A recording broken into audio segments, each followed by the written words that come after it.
Bismillahirrahmanirrahim. Assalamualaikum warahmatullahi wabarakatuh. Al-Fatihah.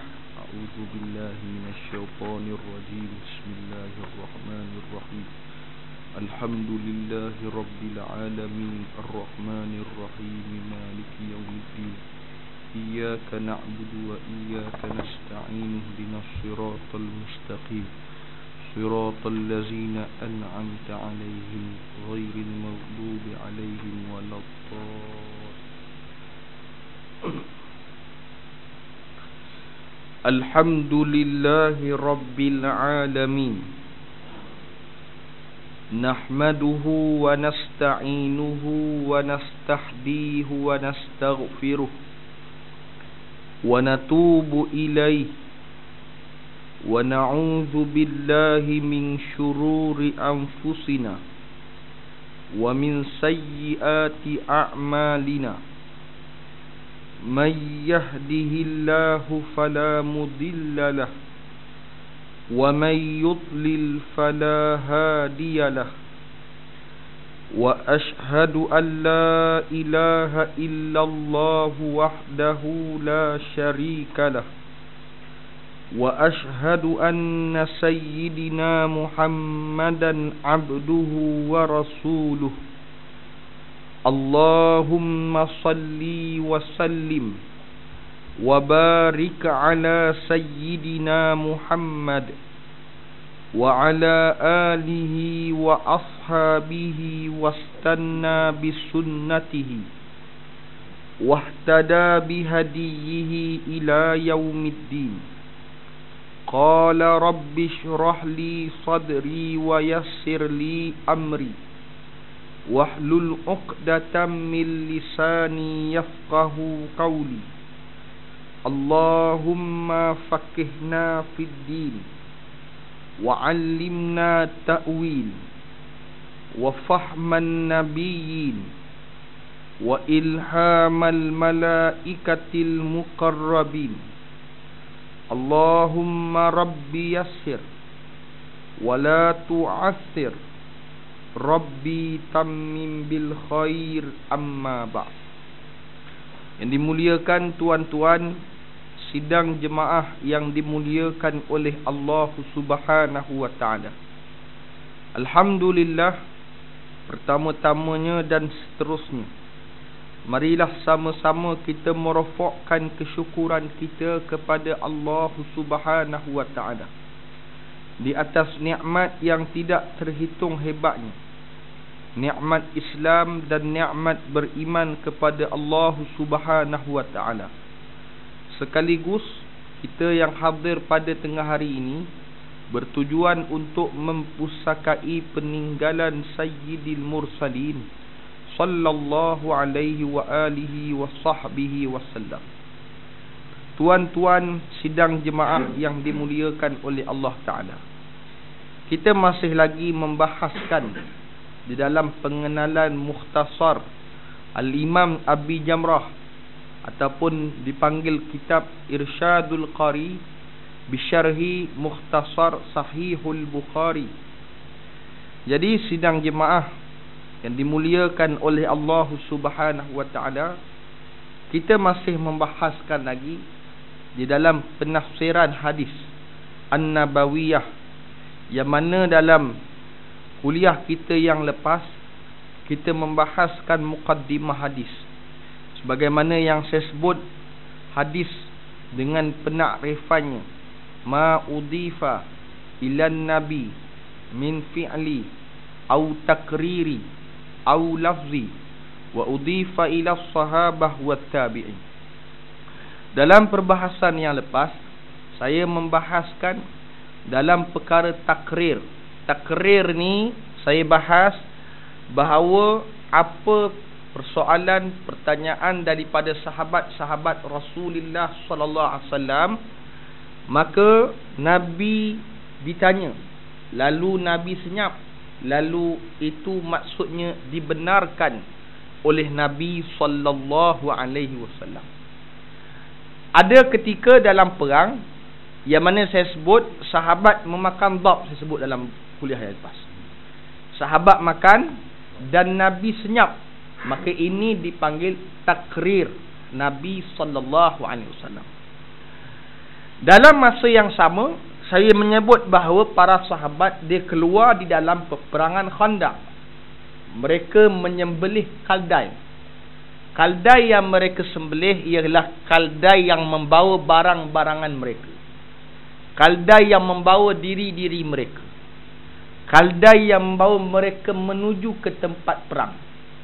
Lalu kaldai ini mereka mahu sembelih dan mereka mahu makan, maka ditegah oleh Nabi sallallahu alaihi wasallam. Sebab itu saya lupa nak bahas. Lalu disoal, saya dah balik ke pejabat hari tu. Lalu pengurusi surau soal saya dekat WhatsApp.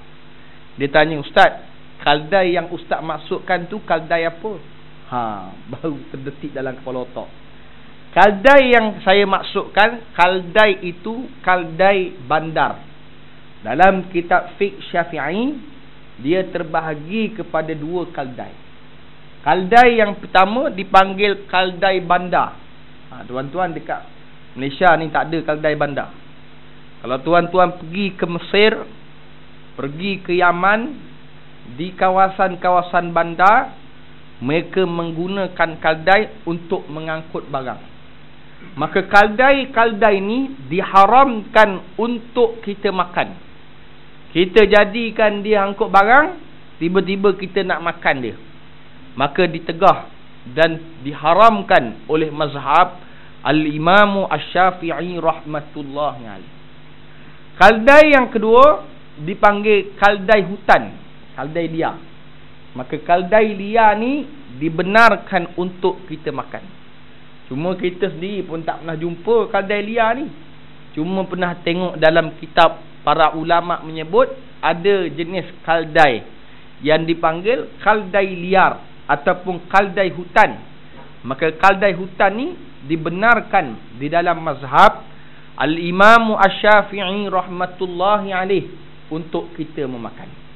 Maka sahabat ni yang dia nak makan dalam perang Khandaq tadi yang saya sebut tadi ialah kaldai yang mereka angkut barang, mereka bawa diri mereka menuju ke medan perang, tiba-tiba mereka nak sembelih, mereka nak makan, maka ini yang tidak dibenarkan oleh Nabi sallallahu alaihi wasallam.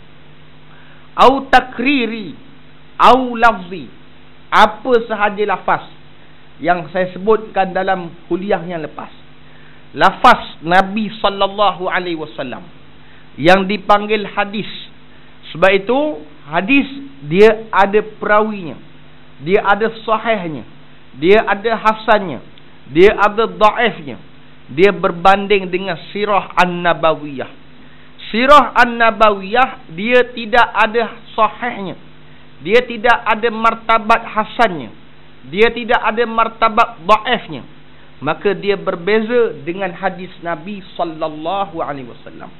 Maka hadis dia ada perawi dan penjaganya. Dan hadis ini dia bermula daripada Nabi menjadi rasul sehinggalah Nabi wafat. Maka ini dipanggil hadis. Adapun sirah, Nabi lahir pun dipanggil sirah. Cerita pasal datuk dia pun dipanggil sirah. Cerita pasal ayah dia pun dipanggil sirah. Cerita pasal mak dia meninggal di kampung Abwaq pun dipanggil sirah. Cerita dia gembala kambing kecil lagi pun dipanggil sirah. Maka ini semua dipanggil sirah. Cerita Nabi gembala kambing, cerita mak dia nama Aminah, cerita mak dia wafat dekat kampung Abwaq, ini tidak termasuk di dalam hadis Nabi sallallahu alaihi wasallam. Ini semua termasuk di dalam sirah an-nabawiyah. Cerita-cerita sebelum Nabi diangkat menjadi rasul.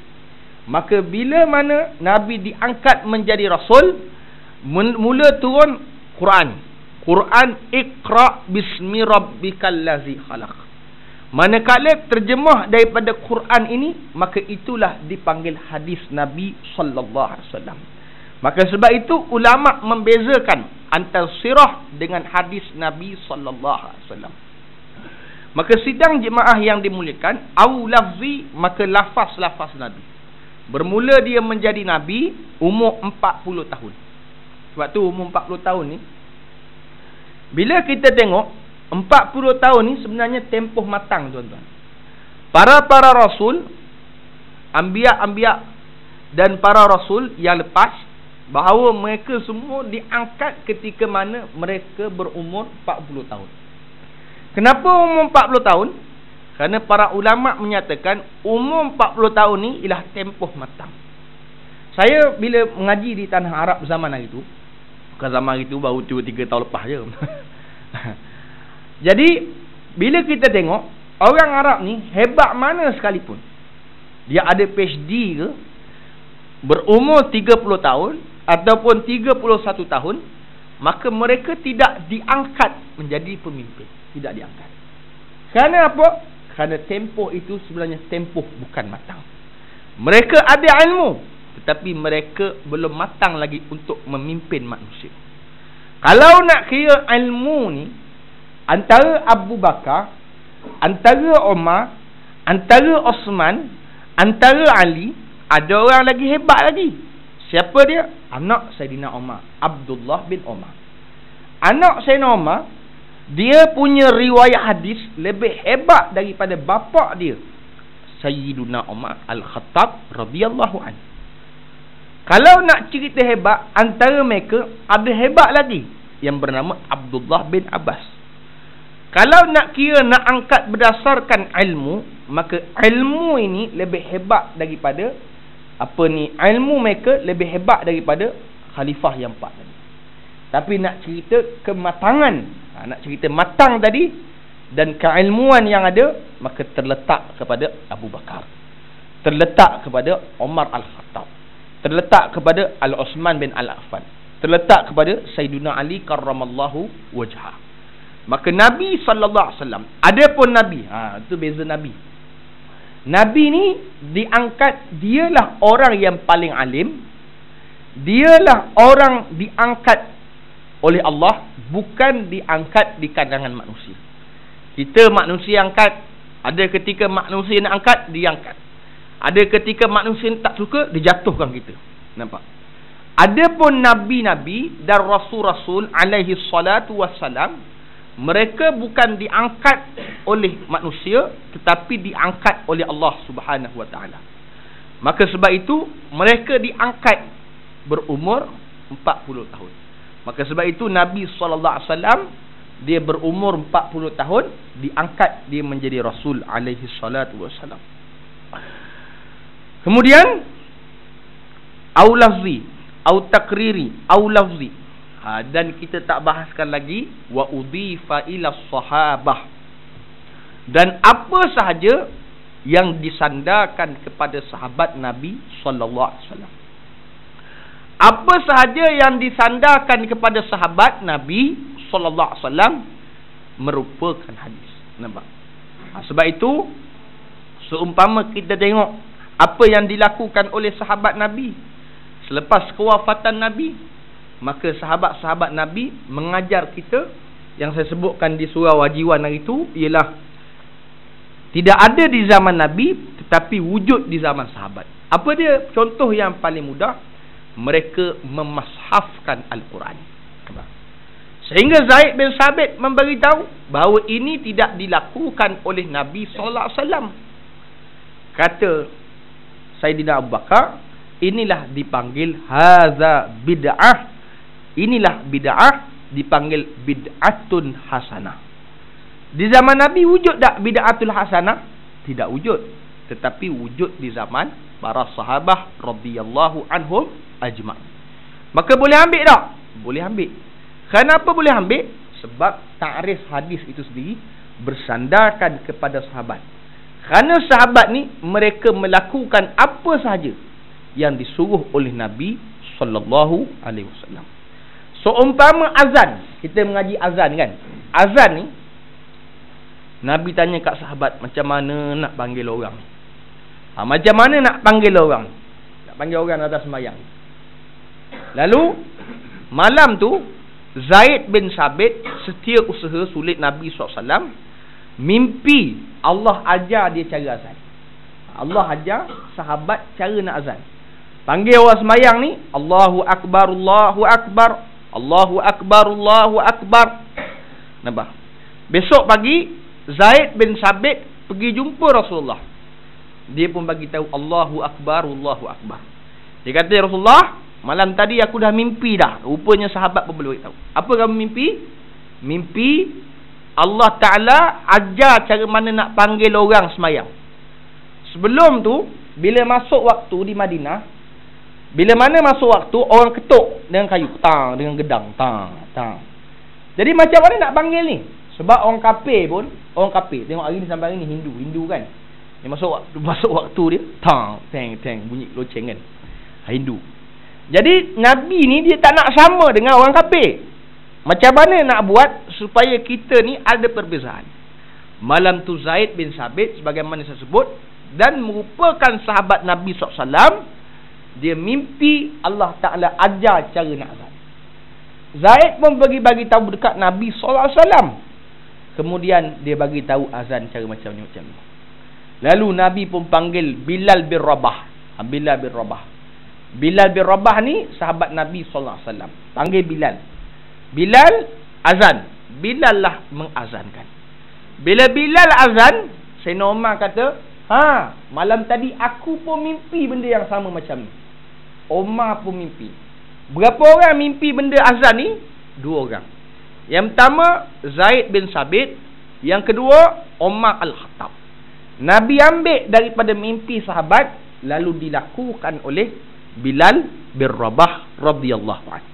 Ini cerita bahawasanya nak menceritakan hadis ini juga disandarkan kepada sahabat Nabi Muhammad sallallahu alaihi wasallam. Maka sahabat ni sidang jemaah yang dimuliakan oleh Allah Subhanahu wa taala, sebagaimana yang kita pernah sebut dahulu dalam kuliah-kuliah yang lepas, sahabat ni ialah orang yang hidup di zaman Nabi sallallahu alaihi wasallam, yang hidup bersama Nabi dan beriman dengan Nabi, maka dia dipanggil sahabat Nabi sallallahu alaihi wasallam. Maka mereka yang hidup dengan Nabi, mereka yang tidak beriman dengan Nabi, maka bukan dipanggil sahabat. Maka mereka dipanggil duduk dengan Nabi di Madinah tetapi tidak bersetuju dengan Nabi, maka itu dipanggil munafik. Ada pun sahabat ni, saya pernah sebut kepada tuan-tuan dulu, sahabat ni dia ada 2 pandangan. Pandangan yang pertama, yang paling kuat, 70,000 orang sahabat Nabi sallallahu alaihi wasallam yang duduk di Madinah Al-Munawwarah. Manakala pandangan yang lemah ialah pandangan yang kedua, yang keluar di dalam Hajjatul Wada'. Bukan Hajjatul Wida', salah bacaan. Bacaan yang betul ialah Hajjatul Wada'. Pandangan yang rajih di dalam Ahlul Lughah, Hajjatul Wada'. Haji Wada', haji yang pertama dan terakhir dilakukan oleh Nabi sallallahu alaihi wasallam seramai 150,000 orang sahabat Nabi sallallahu alaihi wasallam. Maka sahabat ini pula ulama membahagikan kepada 5 kategori sahabat. Bukan sama.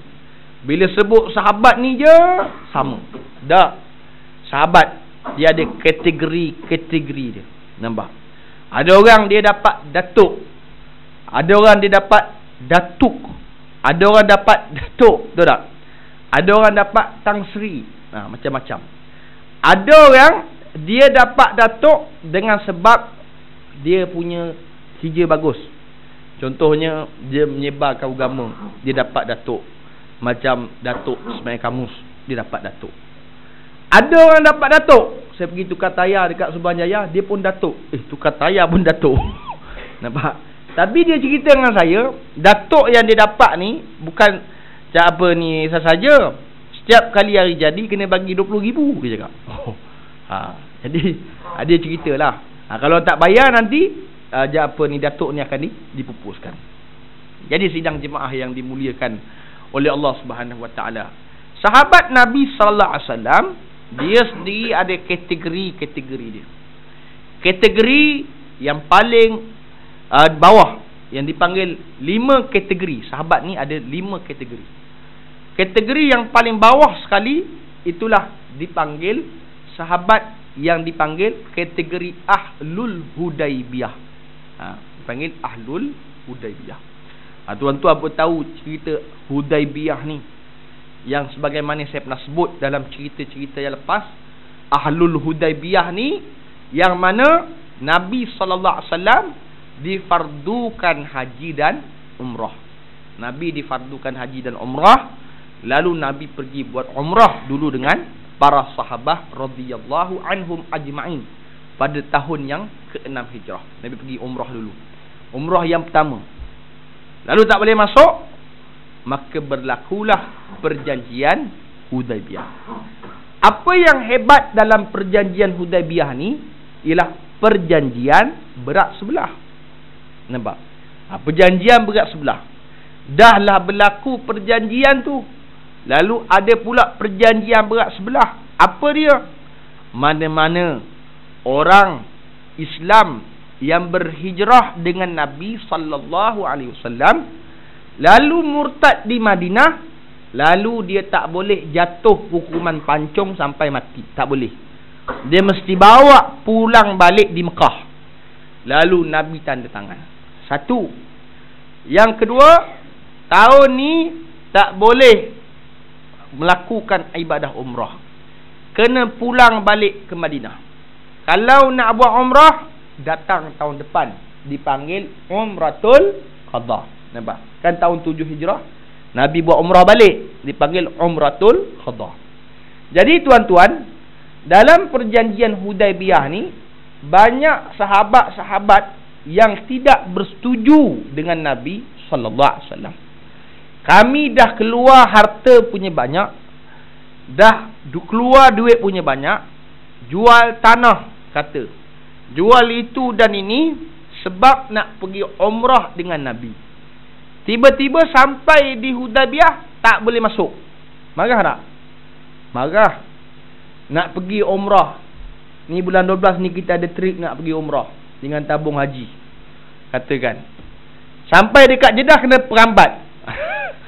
Tak usah kata Jeddah tuan-tuan. Hari tu saya pergi umrah dengan tabung haji.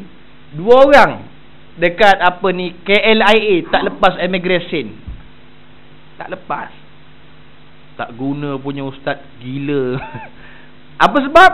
Rupanya blacklist. Kita mana tahu dia blacklist. Tabung haji pun tak tahu. Kedutaan Arab Saudi pun tak tahu.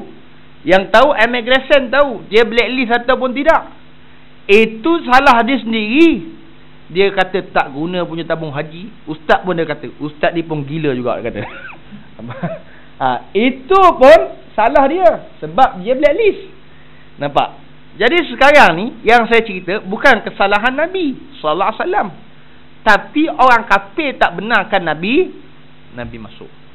Maka sahabat mengamuk, dah keluar duit, dah keluar harta, tinggalkan perniagaan, nak pergi umrah dengan Nabi SAW, tiba-tiba tak boleh pergi umrah. Maka mereka mengamuk. Yang kedua, orang yang murtad di Madinah yang berhijrah dengan Nabi hari itu, murtad di sana tak boleh jatuh hukum pancung, mesti bawa pulang balik. Sahabat pun mengamuk.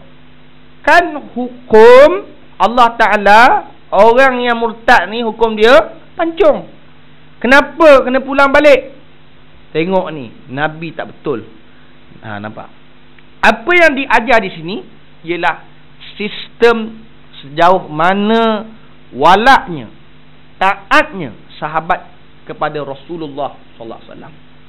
Sebab tu dalam sesebuah jemaah dia mesti ada at-tafahum wa ta'ah. Dia mesti faham dan dia mesti taat. Faham ni dia kena faham macam mana gerak kerja yang dilakukan oleh pemimpin, yakni dipimpin oleh Nabi sallallahu alaihi wasallam. Dan dia kena taat. Nabi tahu bahawa orang yang berhijrah dengan Nabi sallallahu alaihi wasallam semua mereka berkorban apa sahaja untuk agama. Dan Nabi yakin mereka yang berhijrah ke Madinah ni tak ada yang murtad, tak ada yang berpatah balik. Yang berpatah balik, nak patah balik tak ada. Semuanya Nabi yakin mereka akan tepat dan benar. Maka Nabi berani tanda tangan. Nabi cakap tahun depan buat umrah, tak apa, Nabi setuju. Sebab itu Islam ni dia ajar Islam ni agama yang banyak bertolak ansur. Tapi kalau dah pijak kepala, tak ada tolak ansur dah lah. Nampak? Jadi Islam ni agama yang tolak ansur. Menyebabkan ramai sahabat yang tak bersetuju dengan Nabi SAW. Sehingga mana mereka pulang ke Madinah. Mereka pulang ke Madinah, lalu kata Abdullah bin Ubaid, ketua munafik Madinah, dia kata, hari itu kalau tak buat umrah, tengok perniagaan kamu untung. Kalau tak buat umrah, tengok tanah ada lagi. Kalau tak buat umrah, tengok emas ada lagi. Tapi dah gadai semua, umrah pun habis, dia kata, tanah pun habis, semua pun habis. Tengok, rugi tak pergi umrah dengan Nabi? Sahabat yang tak taat dengan Nabi, dia kata, betul lah kata kamu wahai Abdullah bin Ubaid. Maka mereka tak taat dengan Nabi. Mereka yang taat dengan Nabi, maka mereka dipanggil Ahlul Hudaybiyah. Maka Ahlul Hudaybiyah, Allah Ta'ala berikan jawapan di dalam suratul Al-Fathu, sebagaimana firmanullah Ta'ala, inna fatahna laka fatham mubina liyaghfira lakallah ma taqaddama min zambika wa ma ta'akhkhara wa yutimma ni'matahu 'alaika wa yahdiyaka siratan mustaqima. Maka Allah mengampunkan dosa orang yang taat kepada Nabi di dalam perjanjian Hudaybiyah tadi, liyaghfira lakallah ma taqaddama min zambika wa ma ta'akhkhar. Allah ampunkan dosa dia, taqaddama dosa yang itu, ta'akhkhara dosa ke depan, dan dosa yang lepas, min zambika wa yutimma ni'matahu 'alaika, dan Allah memberi mereka nikmat, 'alaika wa yahdiyaka, dan petunjuk kepada mereka, siratan mustaqima, petunjuk jalan yang benar lagi lurus. Siapa mereka ni? Mereka ini orang yang taat di dalam perjanjian Hudaybiyah. Sebab itu perjanjian Hudaybiyah ni tuan-tuan, jadi mereka yang taat dan walak kepada Nabi SAW, maka mereka seumpama keluar daripada perut ibu mereka sendiri. Dia punya dosa diampunkan. Nak tahu keluar perut daripada perut dosa ibu sendiri, keluar daripada perut mak sendiri ni, tengok anak lahir macam mana bersihnya, masya-Allah, tabarakallah, dengan tanpa sebarang dosa, tanpa sebarang apa. Kalau dia mati saat tu pun, maka nescaya wajib syurga bagi dia. Inilah disebut sebagai Ahlul Hudaybiyah. Dalam 1000 lebih tadi, adakah semua taat? Tidak. Hanya segelintir saja taat. Yang taat inilah yang dipanggil Ahlul Hudaybiyah. Kemudian sahabat kategori yang keempat, itulah dipanggil Ahlul Uhud. Uhud yang berlaku peperangan di dalam bulan Syawal. Uhud ni berlaku di Bukit Uhud. Dia berlaku perang ni bukan bukit dalam dekat atas Bukit Uhud tu. Dia berlaku perang ni dipanggil Jabal Ar-Rumah. Jabal Ar-Rumah ni dia lebih kurang 15 kilo daripada Masjidin Nabawi sallallahu alaihi wasallam. Jadi berlaku peperangan di Jabal Ar-Rumah. Saat masa tu Jabal Ar-Rumah ni tinggi lagi bukit dia. Sekarang ni dah pendek lah, orang boleh naik. Hari tu tinggi. Zaman Nabi SAW dikatakan, diceritakan tinggi lagi bukit. Berlaku di Jabal Ar-Rumah. Apa yang berlaku? Berlakunya ialah orang-orang kafir menuntut ke atas kekalahan mereka di dalam peperangan Ghuzwatul Badar Al-Kubra. Tuntut atas kekalahan tadi. Jadi sidang jemaah yang dimuliakan oleh Allah Ta'ala, berlakunya perang ni, yang mana cerita dia ada harta di bawah itu dipanggil harta al-ghanimah, harta rampasan. Nabi bagi tahu jangan turun daripada bukit tu. Sahabat pun turun. Bila sahabat turun, rupanya di tepi-tepi bukit tu mereka sudah dikepung oleh golongan kafir Quraisy. Tapi mereka turun juga, maka mereka terbunuh dan mereka dipanggil 70 orang syahid. Maka sidang jemaah yang dimuliakan oleh Allah Ta'ala, adakah mereka yang terbunuh ini dipanggil golongan yang engkar kepada Nabi? Tidak. Mereka walaupun turun daripada bukit tu, Allah Ta'ala sebut dalam juzuk yang ketiga, fa'fu anhum wasfah. Maka Allah Ta'ala sudah mengampunkan dosa-dosa mereka. Tapi mereka yang keluar dalam perang Uhud tu, mereka yang dipanggil kategori Ahlul Uhud. Ahlul Uhud ni, itulah yang syahid bersama ketuanya Sayyiduna Hamzah, pak saudara Nabi Muhammad sallallahu alaihi wasallam. Ini pak saudara Nabi yang masuk Islam, pak saudara Nabi yang bersama Nabi sallallahu alaihi wasallam, lalu syahid di Jabal Uhud. Maka kategori yang keempat dipanggil Jabalul Uhud. Dan Jabalul Uhud ni saya sebut bukit yang tinggi tu. Yang berlaku perang ni Jabal Ar-Rumah. Nabi pernah naik bukit Uhud tu. Kalau jemaah hari ni tak boleh naik bukit Uhud tu. Nampak? Lama naik tak boleh turun pula kan. Naik boleh, turun tak boleh. Jabal Uhud tu Nabi pernah naik bukit tu. Tinggi bukit dia. Dan Nabi ketuk dengan tongkat. Nabi menyatakan Jabalul Uhud nisfu Jabalul Jannah. Bukit Uhud ni separuh daripada bukit-bukit syurga. Ini bukit Uhud. Dan disebut dalam riwayat bahawa Nabi sallallahu alaihi wasallam bila keluar daripada kota suci Madinah Al-Munawwarah, Nabi takkan pulang ke rumahnya. Nabi takkan pulang ke rumahnya, melainkan Nabi akan singgah di Masjid Quba dan Nabi akan singgah di bukit Uhud, barulah Nabi pulang ke rumahnya. Kenapa Nabi pergi ke Masjid Quba? Kerana mula-mula Nabi sampai ke Yasrib, tempat yang mula-mula Nabi pijak dan Nabi bina ialah Masjid Quba. Dan yang kedua, kenapa Nabi pergi bukit Uhud? Kerana Nabi melihat makam pak saudara dia. Dalam ramai-ramai pak saudara, seorang je pak saudara yang berhijrah, yang mati syahid di dalam agama. Itulah Sayyiduna Hamzah radhiyallahu anhu. Maka Nabi bagi tahu, aku tengok je makam pak saudaraku, maka seluruh keletihanku sepanjang musafir hilang. Kenapa? Kerana dia tengok tempat makam pak saudara dia ialah min raudatul min riyadil jannah. Min raudatil min riyadil jannah, daripada taman syurga. Jadi sidang jemaah yang dimuliakan oleh Allah Ta'ala, macam kita lah. Kita naik kereta daripada sini balik Kelantan 8 jam kata. Sampai Kelantan, kita ditakdirkan oleh Allah sifat kasyaf. Boleh tengok kubur datuk kita. Tengok kubur datuk kita syurga. Agak-agak hilang tak letih? Hilang lah. Nampak? Jadi tak macam lah. Adapun Nabi SAW, dia tengok kubur pak saudara dia, maka hilang segala keletihan. Kerana dia melihat pak saudara dia merupakan ahli syurga. Yang ketiga, sahabat kategori 3 terawal, itulah dipanggil Ahlul Badar.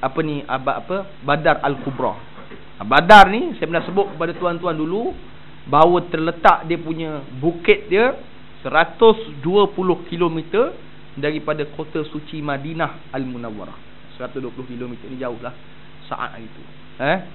Badar Al-Kubra. Al-Kubra, saya pernah sebut dalam Ramadan hari itu, Al-Kubra penentu sama ada selepas ini orang beriman ataupun orang kufur kepada Allah Subhanahu Wa Taala. Dan sebab itu Al-Kubra, peperangan yang menentukan sama ada orang akan beriman terus kepada Allah ataupun orang akan kufur terus kepada Allah. Sebab tu 313 orang yang bertempur hampir 1000 orang. Nabi pernah sebut, wahai Tuhan, kalau 313 ni rebah, maka tak ada lagi orang sujud kepada engkau, wahai Tuhan. Maka kata Abu Bakar, ya Rasulullah, keras doa kamu. Lalu kata Nabi SAW, ya Abu Bakar Siddiq radhiyallahu an, bahawa sungguhnya aku lebih mengetahui daripada diri kamu sendiri. Maka orang yang keluar dalam peperangan Badar Al-Kubra, maka mereka orang yang termulia, yang 3 terawal daripada golongan para sahabat radhiyallahu anhum ajma'in. Bukan semua sahabat yang duduk 770,000 tu keluar semua. Tak, hanya 313 orang. Nampak? Sebab tu orang kata, adakah semua kena keluar? Tak. Orang kena keluar perang ni, orang perempuan tak perlu keluar, budak-budak tak perlu keluar, orang tua tak perlu keluar. Yang keluar ni orang-orang muda dan orang-orang peringkat muda dan peringkat atas sikit yang ada tenaga dan tidak ada keuzuran, maka mereka boleh keluar perang. Orang tua tak digalakkan oleh Nabi sallallahu alaihi wasallam. Macam mana kalau tua? Ada kecil manis, darah tinggi, gauk, bau jalan sikit, tak boleh angkat pedang dah. Tak boleh. Dia mesti sihat dan sebagainya. Sebab tu saya pernah cerita dengan tuan-tuan, macam pedang Senoma kan, berat pedang Senoma berapa puluh kilo. Kan? Hampir nak dekat 100 kilo. Nampak? Ni nak menunjukkan kekuatan kesihatan Senoma sangat hebat berbanding dengan yang sahabat-sahabat yang lain. Maka yang ketiga terawal itu dah dipanggil sahabat yang keluar dalam Uzwatul Badar Al-Kubra. Dua yang tertinggi itulah 10 orang jamin masuk syurga. 10 orang jamin masuk syurga. 10 orang jamin masuk syurga ni bukan pandai-pandai Nabi pilih. Engkau tak ada. Ini semua atas penetapan Nabi SAW. Nabi pilih pula orang yang berumur. Abu Bakar, Umar, Osman, Ali, Abu Talha, Zubair, Abdul Rahman bin Auf, semua berumur dekat-dekat dengan dia. Nampak? Anas bin Malik pilih tak? Tak, dia budak lagi saat tu. Abu Hurairah pilih tak? Tak pilih, sebab dia budak lagi. Nampak? Ini kehebatan Nabi SAW. Dia pilih yang sebaya dengan dia, dekat-dekat dengan umur dia. Macam Abu Bakar beza dengan Nabi 2 tahun. Umar beza dengan Nabi nak dekat 13 tahun. Dekat-dekat dah. Maksudnya orang yang lama dengan Nabi sallallahu alaihi wasallam. Maka ini yang Nabi pilih. 10 orang yang dijamin masuk syurga. Jaminan masuk syurga ni bukan senang. Sehingga kan disebut dalam riwayat tidak diizinkan Bilal bin Rabah mengiqamahkan sehingga 10 orang jamin masuk syurga ni duduk saf di belakang Nabi Muhammad sallallahu alaihi wasallam. Dan itulah sahabat yang paling tinggi yang perlu kita hormat. Yang pertama yang terawal itulah 4 orang sahabat, Abu Bakar, Omar, Osman dan Ali. Daripada segi syariatnya kita mesti muliakan Abu Bakar dahulu, baru muliakan Omar, baru muliakan Osman dan baru muliakan Ali. Tak boleh muliakan Ali dulu, salah. Ahlus Sunnah wal Jamaah mesti muliakan Abu Bakar, Omar, Osman dan Ali. Kemudian 10 orang masuk syurga. Kemudian dipanggil Ahlul Badar. Kemudian dipanggil Ahlul Uhud. Kemudian baru dipanggil Ahlul Hudaibiyah. Dan barulah sahabat-sahabat Nabi sallallahu alaihi wasallam yang lain. Ini dipanggil as-sahabah. Dan insya-Allah dalam kuliah yang akan datang kita akan membahaskan at-tabi'in, dan kita akan mengenali siapa dia Abu Al-Bukhari dan siapa dia Abi Jamrah, dan berapa banyak hadis Imam Bukhari dan berapa banyak hadis-hadis yang dipilih oleh Al-Imam Abi Jamrah. Selepas tu barulah kita masuk dalam pembacaan hadis kita. Panjang lagi bahasan ni, wallahu a'lam. Buku ni tak dapat lagi belum insyaallah. Subhanakallahumma wa bihamdika asyhadu an la ilaha illa anta nastaghfiruka wa natubu ilaih. Wal 'asr innal insana lafi khusr illa allazina amanu wa amilus solihat wa tawassaw bil haqqi wa tawassaw bis sabri. Assalamualaikum warahmatullahi wabarakatuh.